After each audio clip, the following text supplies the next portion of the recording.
Hey Gwen. Say hi to the camera, Gwen. Say hi.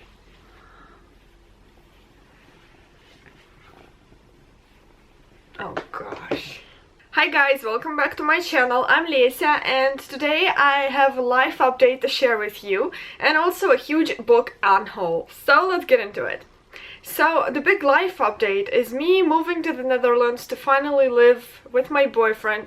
I've been in a long distance relationship ever since I got into university, which has happened in 2010, basically 6 years ago, and now I finally got approved for a residence permit and I'm moving in October, which is why I have done a couple of logical and unlogical things.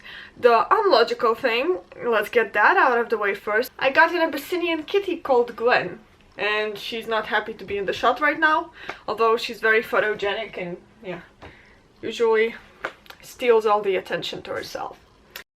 Yikes. So much dust, Gwen. Sheesh. It's so dusty, guys. Look at that. Where have you been walking? What happened? The hell happened to you? Jesus. This is like dust central. Ugh. Okay, well let's just imagine I'm all tidy and cute and stuff.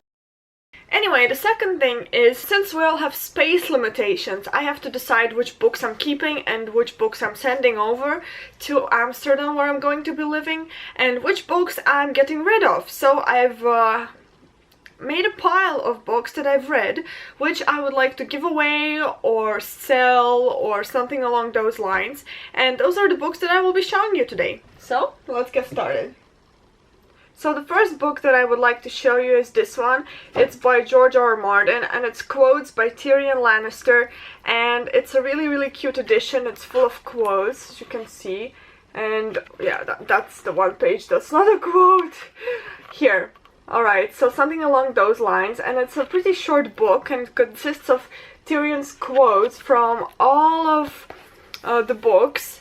And it's like, I only need half my wits to be a match for you and other fun stuff. So, The Wit and Wisdom of Tyrion Lannister. And I like this book, I really do. But the reason why I'm getting rid of it is because my boyfriend also has a copy and that was a gift. So I'm getting rid of this one because no need to have double copies. The next book that I'm getting rid of is Cecilia Ahern, The Gift. And I have read this book last December, I think, because it has such a pretty December-ish Christmassy cover, and for me it was a fine read, but also I got it somewhere off second-hand store, so it's a bit worn out and the pages are kind of yellowish, but also because it was a one-time read, I don't see myself rereading this book. It's following Lou, who is a businessman working really hard, maintaining all kinds of double, triple lives. He's always out of time, he has no time for his family, and in this story Lou is about to rediscover his life because he meets a stranger who turns his life upside down. So, yeah, it was a fine read, but I'm not sure that Cecilia Ahern impressed me enough. So I will just be getting rid of this and passing on the cheerful holiday spirit onwards. Hey. Next book that I will be getting rid of is this one, Stolen Songbird by Daniel L. Jensen.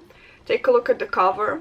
It's real gorgeous, and yeah, it's a pretty thick book. It's following this girl called Cecile, and Cecile is a singer, kind of this French medieval kind of setting, and she's dreaming of being a part of the opera and practicing her singing, and basically she's going to move to this big town and make it, but she gets kidnapped to the trolls. So the trolls kidnap Cecile so that she can marry their prince and complete this ritual that's supposed to free the trolls from under the mountain and free them from the witch's curse.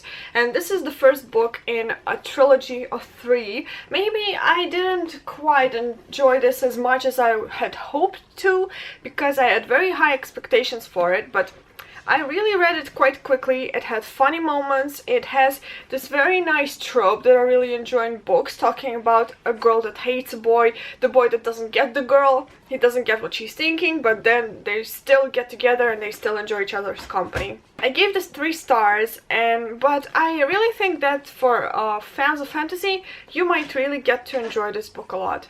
I'm sorry about the noises that my cat is making right now. Next on, I'm unhauling this pretty baby, and you probably all know this one. It's To All the Boys That I've Loved Before by Jenny Han, and this is such a cute book. I just picked it by recommendation when I first read it, and I sped through it pretty quickly. It's a YA novel following Laura Jean, who is this girl in America from Korean descent who lives her life as this goody-goody two-shoes. She's going to school, she's staying at home at night, she knits, which is kind of weird, but whatever, whatever rocks your boat. But yeah, she's this really good girl, and whenever she falls in love with a boy, she writes him a letter, and she talks about how much she loves him and she feels for him, and she just keeps those letters as kind of closure. And then they get sent out by mistake, which is only the beginning of the book. If you're going into the book expecting all this trope, it's only a small part of the book. The book isn't really focusing on all those boys. It's going only in a couple directions, and it has this fake dating kind of trope, which some people enjoy. I thought the relationship was really cute, and initially when I read the book I gave it 4 stars and I really enjoyed it, but then thinking back I lowered it to kind of 3 because it was kind of a bit... I couldn't really relate as much, probably that's why, but it's still a good book. But I kept thinking about... It also has a very pretty spine. Look at that gorgeous little spine. The spine. Anyway, I thought about it and I decided I don't really want to read the second book because there are so many other books that I'm interested in right now, so I'm unhauling this baby. A book that I really didn't enjoy, and I'm sorry because a lot of people really did, is The Kiss of Deception by Mary E. Pearson, and you probably know this book. This is a really nice floppy edition, and it also has a map, which really is a cool thing, by the way, but still, guys, I just couldn't, I'm sorry. By the way, what's up with those paperback editions? When I got the book from Book Depository, it had this on the edges. When I got the book from Book Depository, it had a bit of frayed edges, which kind of bugs me honestly, but still it's in a pretty good floppy condition. If you haven't heard about the book, it's a total YA fantasy, which follows Leah, who is a princess who is supposed to marry a guy from a neighboring kingdom, also a prince, so that they can kind of unite their kingdoms to go against this bigger threat.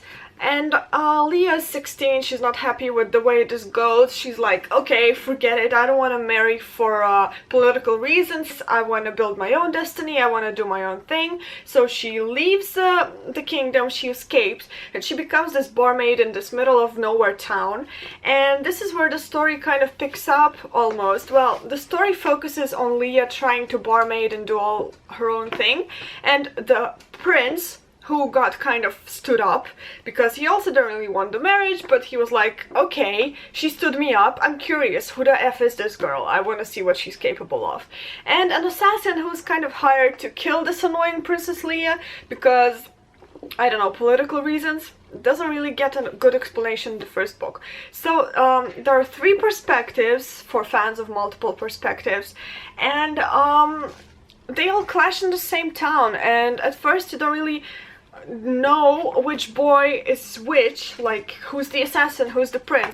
And this is the part of the book which attracted a lot of people, but to me it was almost immediately clear, like maybe it took me 2 or 3 point of view switches to realize who was who. So I wasn't really that into the whole story, and to tell you the truth, there wasn't much to the fantasy aspect as well. It was like, okay, so we need to make this a fantasy land and there's a mystery and whatever's going on, but it's not really explained in this book. It's a trilogy and all the books are out now, and maybe it's better now, but to me Leah was super annoying. It was like the love story of Leah the princess. Who will she choose? She escaped her kingdom because she didn't really want to get married and didn't really want to make any commitment or realize that what was going around her was important, and she now has this headache because she can't pick one boy over the other. So I gave it 2 stars. I don't regret it. I can't bear to read it again, I'm sorry. The next book that I'm getting rid of is Far From the Madden Crowd by Thomas Hardy. It's a classic. The movie was out in spring It has this really beautiful movie cover with Bathsheba Everdeen. And again, I read it. It was a long book for me to read, probably because of the classical English language in it. And it's also quite long. It's 400 pages long. And Bathsheba is another heroine I'm not overly fond of. She is a silly, silly woman, and she gets everything because of her not really thinking things through and making stupid decisions, so just not my favorite, but I enjoyed it a fair deal. If you would like to hear my full review of this book, please click on the eye icon over here, and then you can see my thoughts on the book. Let me show you a couple of books that I really love.